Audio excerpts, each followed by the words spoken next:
Lunes 5 de febrero del 2024. Muy buenos días, amigos. Quienes se unen a nuestra señal para informarse, estamos aquí para contarles qué es lo que ocurrió durante este fin de semana. Me acompaña Marilyn Jaramillo. ¿Qué tal, Marilyn? Buenos días, ¿cómo estás? Muy buenos días, María Mercedes. A nuestros amigos televidentes, gracias por permitirnos ingresar a cada uno de sus hogares. ¿Qué sucedió en Ecuador y en el mundo? Las últimas 24 horas se lo vamos a contar. También en el mundo de los deportes. ¿Cómo estuvo tu fin de semana? Excelente. Además, informarles a nuestros amigos televidentes que hoy finalizaron de ingresar ya los estudiantes, los pequeños que aún no retomaban las clases presenciales, pues ya se fueron a los establecimientos educativos. Muy buena noticia también por nuestros televidentes más pequeñitos. Y si usted está saliendo de su casa, tenga muchísima precaución en las vías, hay calzadas mojadas. Tenemos 10 grados centígrados en la ciudad capital y recordarles que también podemos acompañarles a través del www.tvc.com.es. Así es, y no se olvide del pico y placa. Hoy los vehículos que no pueden circular son los carros cuyas placas finalizan en 1 y 2. Tenga muchísima precaución y evite multas. Con eso ya podemos empezar con el desarrollo informativo. Así es, les contamos. El Consejo de la Judicatura notificó el cese de las funciones de 4 jueces de la Corte Nacional de Justicia. Así es, Marilyn, amigos, esto una vez que finalizó el periodo para el que fueron designados. ¿Quiénes serán sus reemplazos? Enseguida lo revisamos. Luego de 3 años en sus cargos, los jueces de la Corte Nacional de Justicia, Luis Rivera, Byron Guillén, Walter Macías y Fabián Racines, dejarán sus puestos una vez que el Consejo de la Judicatura notificó el cese de sus funciones. Ahora bien, debido a este dictamen, ¿quiénes podrían ser sus reemplazos? En este momento tendrían que estar con jueces temporales que estén habilitados para ocupar estos cargos, o si no, elegir con jueces temporales de otras unidades para que puedan tomar funciones al respecto. El pasado 12 de enero, el presidente de la Judicatura, Álvaro Román, echó abajo la resolución del expresidente de este organismo, Wilman Terán, quien prorrogó hasta el 2030 a los magistrados. Entonces esto aterra porque da fe de que las acciones tomadas por el Consejo de la Judicatura, presidido por el hoy detenido Wilman Terán, no estuvo en el marco de la ley, no estuvo en el marco de lo correcto. Los jueces cesados aseguran que sus reemplazos deben ser designados a través de un concurso, y mientras eso no ocurra, pueden prorrogarse en funciones, esto según un pronunciamiento de la Procuraduría General del Estado. Y entonces tienes estos jueces ya cesados, pero el argumento les sirve. Si Saquicela se prorroga, pues entonces yo también voy a estar prorrogado. Analistas, por su parte, señalan que esta entidad no cuenta con facultades constitucionales para emitir un fallo. Por ende, debe efectuarse de manera inmediata la sucesión. El único que puede dar una interpretación es la Corte Constitucional y no así un procurador que solo podría dar interpretaciones de actos administrativos, de mero trámite, se diría. No puede quedar la institución en la cefalía y sobre todo en un momento muy complicado que está pasando el país y esa necesidad de que la justicia tome su partida en el ámbito de la inseguridad. Para ganar tiempo, el ahora cesado juez Walter Macías envió una consulta sobre los periodos de los magistrados a la Corte Constitucional y anunció que sea cual sea, respetará su decisión. Informó Álvaro Terán. En manos del Pleno de la Corte Constitucional está el proyecto de sentencia sobre las 4 preguntas de la consulta popular que pretende reformar la Constitución. La Corte realizará el análisis y emitirá una resolución final. Las preguntas de la consulta popular que proponen reformar la Constitución en cuanto a la extradición de ecuatorianos, contratos de trabajo a plazo fijo y por horas, judicaturas especializadas en materia constitucional y arbitraje internacional para promover la inversión extranjera están ya en la mesa del Pleno de la Corte Constitucional para su análisis y decisión final. Esto luego de que la jueza Carla Andrade remitiera su proyecto de sentencia. En esta segunda instancia se revisará lo siguiente. Si es que están bien formulados, si es que no inducen a una respuesta al elector, si es que no inducen a error al elector, es decir, si se garantiza la libertad de los electores. Y también lo que hace la Corte Constitucional es verificar que se cumpla con la neutralidad del poder público en los procesos electorales. Son 8 los jueces que harán el análisis y decidirán si estas 4 preguntas se suman a las otras 6 que ya pasaron el dictamen de constitucionalidad. De ser aprobadas, en total serían 10 las preguntas por las cuales los ecuatorianos deberán pronunciarse en las urnas. Es decir, las 6 preguntas del plebiscito son las que están ya confirmadas. Las 4 preguntas de enmiendas constitucionales son las que están por confirmarse. Cuando se conozca la decisión final de la Corte, solo restará que el presidente de la República, Daniel Noboa, emita un decreto ejecutivo solicitando al Consejo Nacional Electoral que se convoque a la consulta popular, informó Valeria Navarro. Revisamos más noticias. La ley de competitividad energética entró en análisis de la Corte Constitucional una vez que la Cámara de Industrias de Guayaquil presentó una demanda de inconstitucionalidad a dicha normativa. El pasado 10 de enero la Asamblea Nacional aprobó el proyecto de ley de competitividad energética que tenía el carácter de económico urgente, pero aproximadamente 21 días más tarde, la Cámara de Industrias de Guayaquil presentó una demanda de inconstitucionalidad a la transitoria tercera. Porque se han violado procedimientos legislativos en lo que es la ley orgánica de competitividad energética, particularmente en lo que tiene que ver con la disposición transitoria tercera. Realmente hay 2 motivos. El uno es la inobservancia a lo que es la facultad de la iniciativa tributaria que tiene el presidente de la República para crear, modificar o suprimir impuestos. Inobservancia que también existiría en la unidad de materia, y que dentro del proyecto el legislativo incluyó un tema tributario. Y no tiene nada que ver con la competitividad energética, porque es quitar la excepción que tenía el ISD a los créditos que recibe la banca de capital privado del exterior, que son créditos que vienen para el sector productivo. Le preocupa que el proceso en la Corte pueda pasar a engrosar el sueño de los justos. En esta demanda también hemos puesto que hasta que se defina, se suspenda la aplicación de la transitoria tercera, no la ley, aclaro, es la transitoria tercera, para que por lo menos no se afecte en lo que se está demandando la inconstitucionalidad. Hemos también pedido celeridad y es lo que creo que la Corte Constitucional debe resolver más rápido estos temas que afectan obviamente al sector productivo. Desde la Cámara de Industrias de Guayaquil alertan que también estarán pendientes del tratamiento que le dé el legislativo al proyecto de ley para incrementar el IVA, sin descartar que nuevamente podrían acudir a la Corte Constitucional, informó Héctor Romero. La Corte Constitucional aprobó el proyecto de sentencia para la despenalización de la eutanasia. La demanda fue presentada por Paola Roldán, una ecuatoriana quien padece de esclerosis lateral amiotrófica, enfermedad que la ha dejado postrada y con fuertes y permanentes dolores. ¿Cuándo se conocerá el fallo? Enseguida se lo contamos. La despenalización de la eutanasia espera fecha y hora para ser discutida en el Pleno de la Corte Constitucional. Y es que este organismo aprobó un proyecto de sentencia con el cual los magistrados resolverán la demanda presentada por Paola Roldán, ecuatoriana de 42 años, quien padece una enfermedad degenerativa e incurable. Lo que dice el Código Orgánico Integral Penal es que toda persona que comete homicidio tiene una pena determinada. Sin embargo, no existen excepciones de esta regla y precisamente por eso es que la defensa de Paola Roldán presentó esta demanda para que se pueda hacer una interpretación de esta norma y establecer una excepción. Por ejemplo, en estos casos donde la persona tiene estos sufrimientos por una enfermedad incurable. Ahora bien, ¿cuáles podrían ser las resoluciones que podría adoptar la Corte? Que puede ir desde que nieguen por completo la demanda. Si se acepta la demanda, que la Corte Constitucional le dispondría a la Asamblea Nacional que emita una regulación.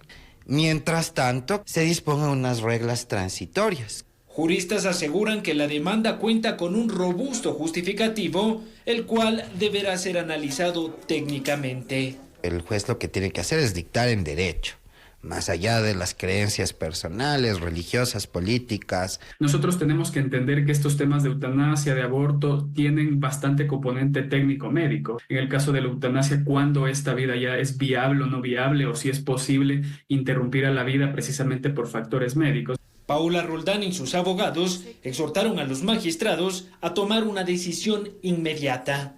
He sobrevivido y ahora quiero ver si por las venas de este país corre sangre de justicia y humanidad o si seguimos en el retrógrado pensamiento que enaltece el sufrimiento. Señores jueces, esta resolución no puede esperar más. Informó Álvaro Terán.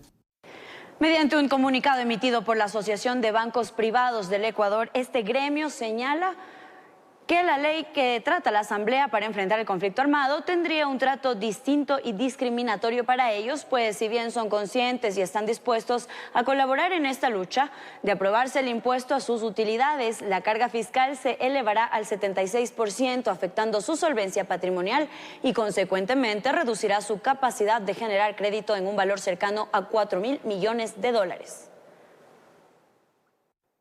La entrega de créditos quirografarios e hipotecarios para este 2024 sería menor a la entregada el año anterior. Esto por la reducción en los recursos que entregaría el Estado al IES. En 2023, la colocación de créditos para vivienda no alcanzaron la meta propuesta. La planificación del Instituto Ecuatoriano de Seguridad Social establecía un presupuesto de 3.706 millones de dólares para cubrir los servicios de salud y pensiones para este 2024. Sin embargo, el Ministerio de Finanzas le entregaría únicamente 2.219 millones, es decir, 1.487 millones de dólares menos. Por ello, se vería obligado a tomar de sus ahorros administrados por el BIES alrededor de 1.400 millones de dólares, lo que incidiría en la entrega de créditos quirografarios e hipotecarios para este año. Para Joan Proaño, representante del sector constructor, el BIES ha ido perdiendo participación en la entrega de estos créditos para vivienda. El BIES, que en un principio había nacido como un banco que iba a entregar crédito hipotecario, que iba a fomentar la construcción de vivienda y que con esto iba a fomentar el empleo, se ha convertido en un banco que entrega más créditos de consumo, que financia más ese gasto y ese consumo, y que nosotros sabemos que mucho de ese dinero lo que hace es ir a parar afuera del Ecuador. En una década, los créditos hipotecarios pasaron de una participación del BIES del 70% al 30%, es decir, menos de la mitad.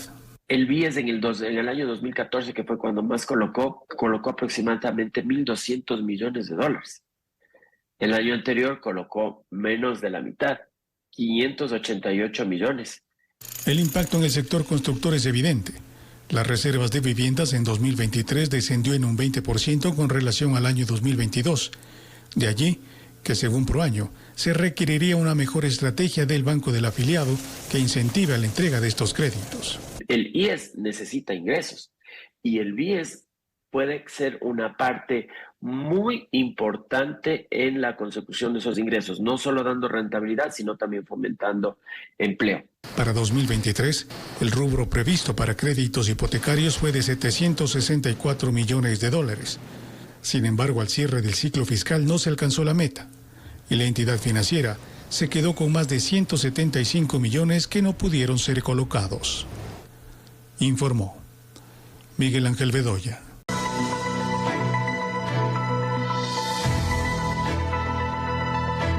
7:14. Gracias por continuar en nuestra sintonía. Como lo anunciamos, Rusia decidió suspender la importación de banano de 5 empresas ecuatorianas, esto debido a presuntos riesgos sanitarios asociados a la mosca jorobada portadora del cólera.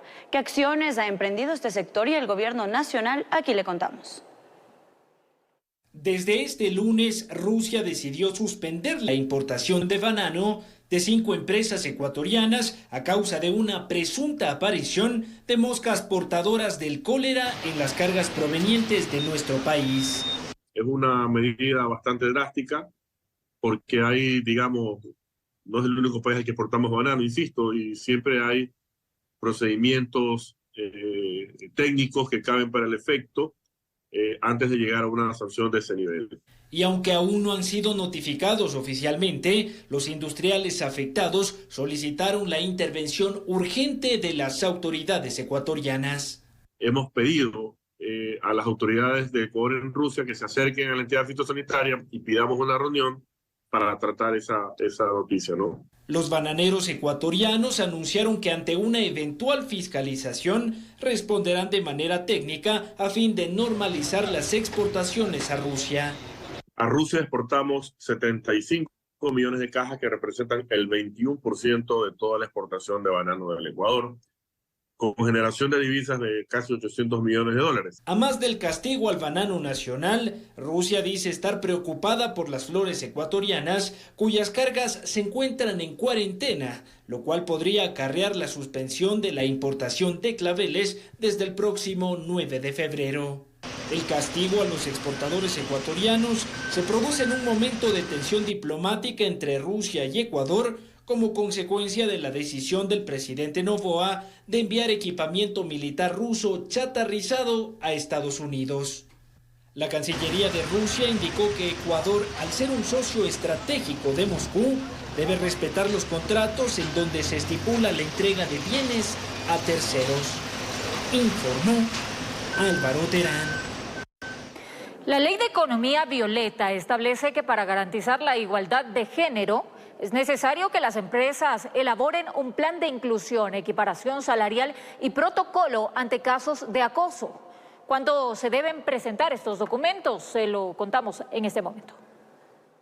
Con el objetivo de garantizar y promover la igualdad de género, la Ley de Economía Violeta establece que todas las empresas con más de 50 empleados deben presentar una planificación que promueva la igualdad de derechos entre sus trabajadores.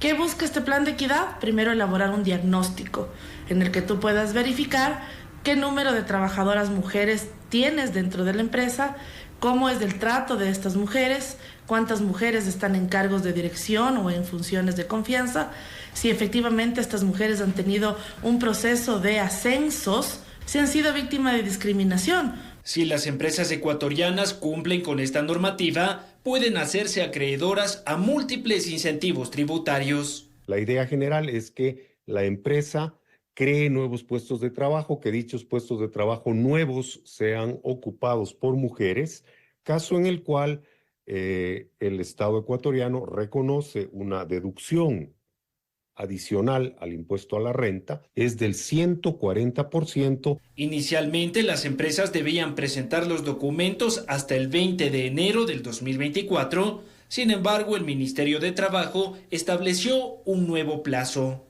Por dificultades propias de la implementación de la Ley de Economía Violeta, se prorroga el plazo para la presentación de los planes de igualdad hasta el 31 de julio del año 24. Quienes incumplan con lo estipulado por la Ley de Economía Violeta podrían ser duramente sancionados. Tiene sanciones de hasta 20 salarios básicos y quienes incumplan tendrán una sanción de más de $9,000. Por otro lado, las empresas que cumplan con la normativa serán distinguidas con el sello Violeta, un reconocimiento anual a las buenas políticas empresariales en temas de género.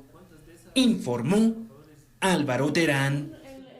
Más noticias. Ecuador registra una tasa del 3.4% de desempleo en este 2024. Ahora bien, esa cifra se eleva exponencialmente cuando se habla de personas transgénero. En esta comunidad apenas el 20% de la población en edad de trabajo cuenta con un empleo, la mayor parte informal. ¿A qué se debe este fenómeno? Aquí le contamos. Conseguir trabajo en Ecuador ha sido desde siempre una tarea compleja. Ahora bien, para las personas transgénero ese objetivo se vuelve casi imposible, pues la discriminación y la violencia las alejan de empleos dignos y las arrastran al trabajo sexual. De mujeres trans que ejercen el trabajo sexual estamos hablando de un 87%. Muchas de ellas han sido violentadas, han sido solicitadas de la vacuna, o sea, reciben extorsiones, ni siquiera eso pueden hacer. Entonces están en un momento terrible para ellas, porque ni siquiera ese trabajo que es como lo último que le quedaba a muchas personas que han sufrido discriminación, ni siquiera eso pueden hacer. Cerca del 20% de la población transgénero se mueve en la informalidad. E incluso en los trabajos precarizados, estas personas sufren múltiples abusos que vuelven más compleja su situación. Lo que ocurre con el trabajo artesanal, por decirlo de una u otra manera, y las compañeras trans que de repente tienen peluquerías, también ha sido una problemática en la actual situación del país, y es justamente por el tema de las vacunas. Muchas compañeras han sido lamentablemente vacunadas y otras, las que no han querido, han tenido que cerrar sus negocios para lamentablemente dedicarse a quién sabe qué otra cosa adicional. El trabajo sexual prestado por personas transgénero, indican, también es precarizado. Es por ello que son el grupo poblacional más afectado por el VIH-Sida. De 10 mujeres trans, 9 son personas viviendo con VIH. Todo esto es por el círculo de violencia que nosotros vivimos desde la calle, las cárceles. Colectivos transgénero de todo el Ecuador instan a las autoridades a crear políticas públicas de inclusión que permitan a estas personas ser sujetos de derechos y oportunidades laborales. El Estado debería pensar, así le cueste más, en mecanismos de hacer leyes que sean amplias, que no cierren estas posibilidades y que reconozcan la diversidad de estas personas sin limitarlos. La lucha continúa. Esa es la única certeza de la población trans. Informó Álvaro Terán. 7 de la mañana, 22 minutos. El impasse diplomático entre Ecuador y Venezuela podría poner en riesgo las intenciones del presidente Daniel Noboa, quien busca expulsar a más de 1.300 reos llaneros, quienes cumplen sentencia en el país. Ahora bien, con todo lo ocurrido, ¿hay la posibilidad de concretarse este proyecto? Aquí se lo contamos. Noboa, mírame a los ojos, porque el que se mete con Venezuela se seca y te vas a secar. Deja de meterte con nosotros. Tengo suficientes peleas aquí en este país como para andar ganando peleas adicionales. Simplemente no, muchas gracias. Estas declaraciones, aseguran varios analistas, demuestran una relación bastante fracturada entre los gobiernos de Ecuador y Venezuela. Y esta aparente crisis diplomática, indican, podría acabar con las intenciones del presidente Daniel Noboa, quien busca repatriar a los 1.300 reos venezolanos quienes cumplen condenas en las cárceles de Ecuador. Con Colombia ya tenemos más o menos algo para iniciar, en el cual Colombia dice, perfecto, hagámoslo, pero caso por caso. Hay la voluntad, todavía no inicia el procedimiento. Con Venezuela, pues, después de este impasse, tal vez no haya la voluntad. Pero expertos aseguran que la expulsión o deportación de venezolanos depende en su integridad de la voluntad política del presidente Nicolás Maduro. Porque Venezuela no es uno de los temas estratégicos que quiere topar, claramente no quiere, no está dentro de sus temas en sí de políticas de Estado, y aquí ya lo vamos directamente a un tema ya de agendas políticas. Las políticas de buena vecindad en la región no siempre funcionan si se trata de Venezuela. Por ello, especialistas instan al presidente Noboa a gestionar las repatriaciones con gobiernos amigos como Colombia o Argentina. Es mucho más fácil hacerlo cuando hay buena predisposición, cuando existe justamente camaradería, digámoslo así, entre los gobernantes, y a su vez hay una buena relación. Los reos venezolanos son la segunda nacionalidad con mayor presencia en las cárceles de Ecuador, solamente después de los PPLs colombianos. Informó Álvaro Terán. El Ministerio de Gobierno informó que serán las intendencias de cada territorio quienes emitan los permisos para los eventos públicos. Los aforos superiores a 400 asistentes deberán cumplir con ciertos parámetros. Para que los eventos públicos y las actividades turísticas se puedan realizar con normalidad en cada provincia, se necesitará de una evaluación de riesgo de violencia que estará a cargo de las intendencias. Así lo manifestó el Ministerio de Gobierno. Si el aforo es superior a 400 asistentes, los organizadores deberán presentar un plan de seguridad y riesgo. En Quito, la decisión del alcalde fue la siguiente. Los conciertos, los eventos artísticos, deportivos, culturales y turísticos que están programados para los próximos días y semanas y que ya cuenten con los permisos municipales y de la Intendencia podrán realizarse con normalidad, salvo decisión contraria de sus propios organizadores o una orden del gobierno nacional. Pero ¿qué pasa con el toque de queda en la capital que rige desde la medianoche hasta las 5 de la mañana? Se pide que los organizadores de los eventos tomen las prevenciones necesarias para que los horarios de toque de queda sean respetados, concluyendo los espectáculos al menos una hora antes de la entrada en vigor de la medida que fue dispuesta por el gobierno nacional, es decir, el toque de queda.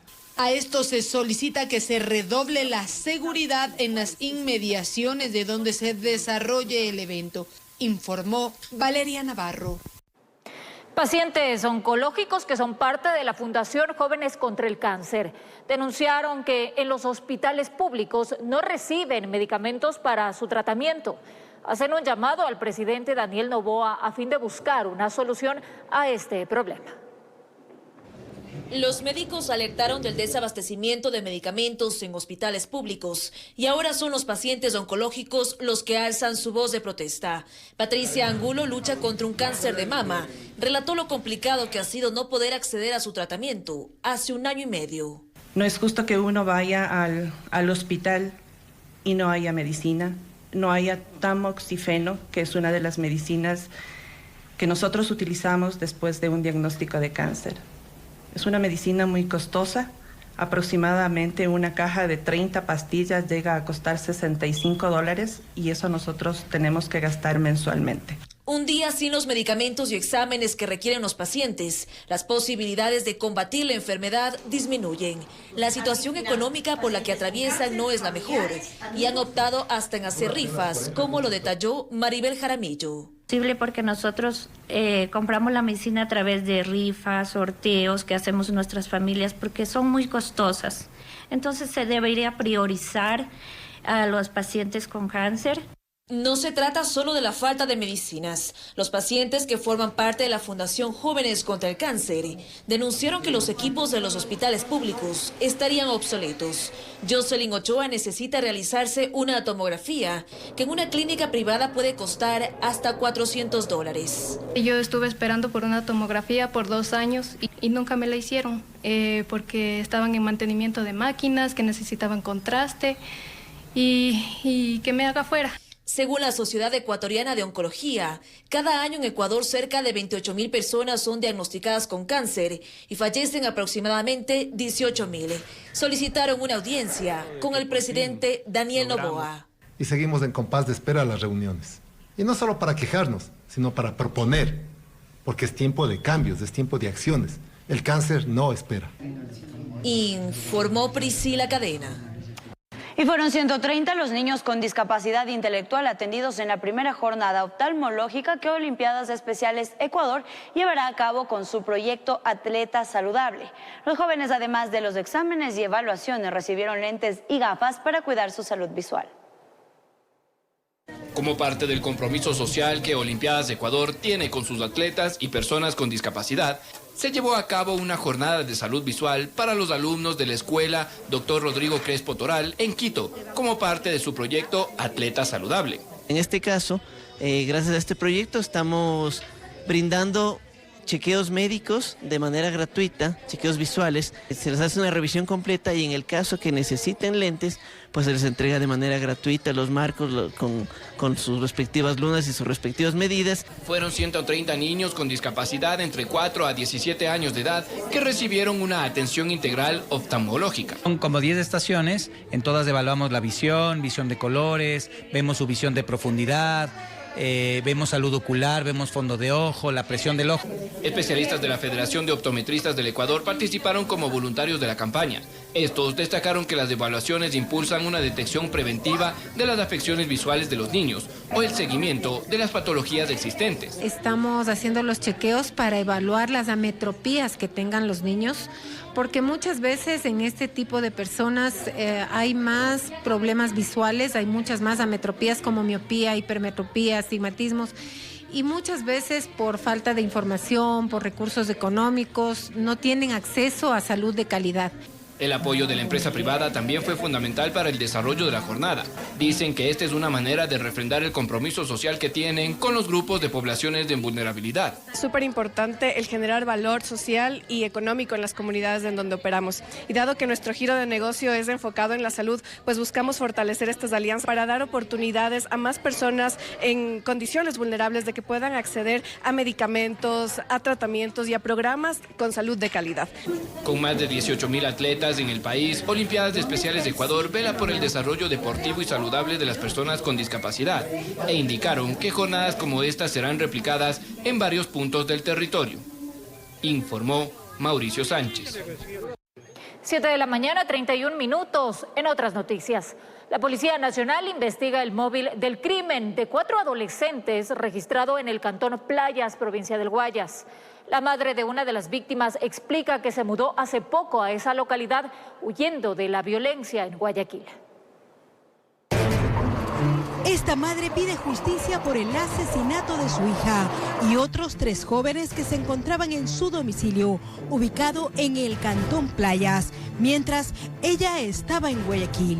Entre lamentos, la mujer relata que hasta hace unos meses vivía junto a su hija en el suburbio del puerto principal, desde donde salió en busca de paz. Tenía una hija de 15 años a quien yo quería proteger. Yo sentía que ella era más tranquilo, la cambié de colegio. Y el día jueves salí de mañana de mi casa de Playa. Me vine a Guayaquil porque estaba mi sobrino, su mujer, mi otra sobrina y mi hija. Nunca me imaginé lo que iba a pasar. Cuenta que lo último que habló con ellos fue que cerraran bien la puerta de la casa. A las 10:30 me llaman y me dicen mataron a todos sus niños. Una niña de 14 años, una de 15 que era mi hija, una de 17 que era la esposa de mi sobrino, que se la había traído recién de Pedernales. Tenían 2 semanitas aquí, no tenían más, 2 semanas.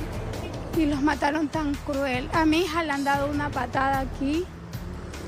Y esto de aquí se la fracturaron del golpe que le han dado.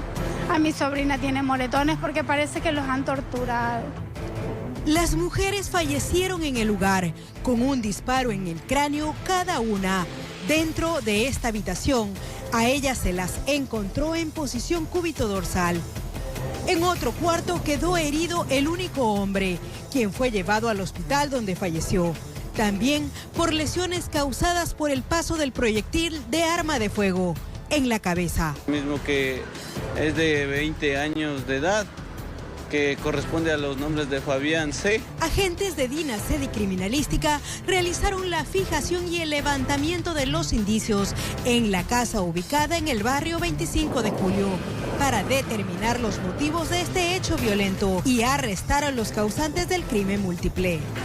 Ninguna de las 4 personas que se encontraban en el lugar en primera instancia tienen antecedentes penales. Informó Maite Morán. Kevin Joao, conocido como Bola 8, fue asesinado en el sector de las Malvinas, en el sur de Guayaquil. Según testigos, el ahora occiso recibió 5 impactos de bala. Los ciudadanos del lugar informaron que la víctima estaba junto a otras personas haciendo deporte cuando sicarios llegaron y le quitaron la vida. Por el hecho violento, otros 2 hombres resultaron heridos como víctimas colaterales, mientras que los demás huyeron para ponerse a buen recaudo. Minutos después, los uniformados policiales ejecutaron los respectivos procedimientos de ley. 4 personas fueron detenidas en allanamientos ejecutados en el distrito Florida. Por otro lado, 4 sujetos fueron capturados por agentes de la Policía Judicial tras ser acusados de robo a un local, almacenaje de explosivos y tenencia de armas de fuego. Agentes de la Policía Judicial realizaron varias intervenciones que permitieron la aprehensión de varios ciudadanos en delito flagrante. 2 de ellos formarían parte de una organización delictiva dedicada al robo y al asalto. Es así que en el distrito Florida, en una tienda de abastos denominada Max Ahorro, habrían varios sujetos ingresados a mano armada para proceder a realizar varios robos, tanto a las personas que despachan como a los potenciales clientes. Los trabajos investigativos de los uniformados los llevaron a localizar uno de los carros usados para cometer los ilícitos. Encontrado en poder del ciudadano Mario C., de 29 años de edad, quien no registra antecedentes penales. Posterior con esta información, continuando la investigación en delito flagrante, Policía Nacional avanza hasta el sector de sociovivienda, esto es en Nueva Prosperina, logrando a la ubicación del ciudadano John Jairo R., de 22 años de edad, quien tiene antecedentes penales por tenencia de armas en el año 2022. Encontrándose en el distrito Nueva Prosperina, labores de inteligencia dejaron al descubierto a otro ciudadano que tenía en su poder explosivos. En el sector de sociovivienda se procede a realizar un allanamiento a una vivienda en donde se encuentra el ciudadano Gabriel Enrique E., de 20 años de edad, quien no registra antecedentes penales. A esta persona se le encontró en su poder 4 tacos de Emulnor 3000 o dinamita. Son artefactos explosivos de alto poder, de alto daño. Además, se le encontró en su poder un objeto cilíndrico con una mecha detonante presumiblemente. Finalmente, las acciones de la Policía Judicial los llevaron hasta el Guasmo, donde arrestaron a Isaías M., de 24 años de edad, a quien se le encontró un fusil de fabricación industrial. Calibre .762, un arma absolutamente dañina y letal. Mientras tanto, uniformados del distrito Florida fueron alertados por el EQ911 de ciudadanos en actitud sospechosa y que estaban incumpliendo el toque de queda. Estos ciudadanos se dan la fuga en precipitada carrera, las unidades ingresan al domicilio, a uno de los domicilios que fue allanado, donde se pudo detener a un ciudadano con una subametralladora. Fueron allanados 3 domicilios más, donde se pudo también detener a 3 ciudadanos más con sustancias sujetas a fiscalización, un arma de fuego, una balanza para el peso de las sustancias y un chaleco antibalas. Algunos de ellos tienen antecedentes penales. De los 4 detenidos, 2 presentan antecedentes e inclusive uno habría estado ya vinculado a varios hechos violentos de acuerdo a la información preliminar que tenemos. Por eso es importante realizar el peritaje de las armas de fuego para determinar qué participación han tenido dentro de los eventos violentos. Todos fueron judicializados, informó Maite Morán. 7 de la mañana, 37 minutos. La Policía Nacional decomisó cerca de 4 kilos de cocaína que representaba más de 30.000 dosis. En el operativo fueron detenidas 4 personas que pertenecerían a la banda de los Lobos. Entre ellos se encontraba un menor. La Policía Nacional logró la detención de 4 personas, todas de nacionalidad ecuatoriana, entre ellos un menor de edad que se dedicaban al expendio de sustancias sujetas a fiscalización y que pertenecen a una presunta banda delictiva. En la ciudad de Loja existía un centro de acopio donde que el rato de realizar el allanamiento se encontraron 4 armas de fuego, un fusil en la parroquia de Cera. Los 4 individuos son del grupo denominado Los Lobos. En el operativo realizado se pudo obtener varias evidencias que fueron puestas a órdenes de las autoridades competentes. Entre los indicios que se logró la incautación fueron 3.770 gramos de cocaína, que en dosis se traducen aproximadamente a 37.700 dosis, 2 artefactos explosivos, dinamita, 4 armas de fuego tipo pistolas, inclusive un revólver, un arma de fuego tipo fusil. La operación Fénix 37 fue realizada en la parroquia Cera y en el cantón Loja, donde presuntamente tenían un inmueble arrendado para almacenar la droga. En Loja informó Marcela Constante Brito.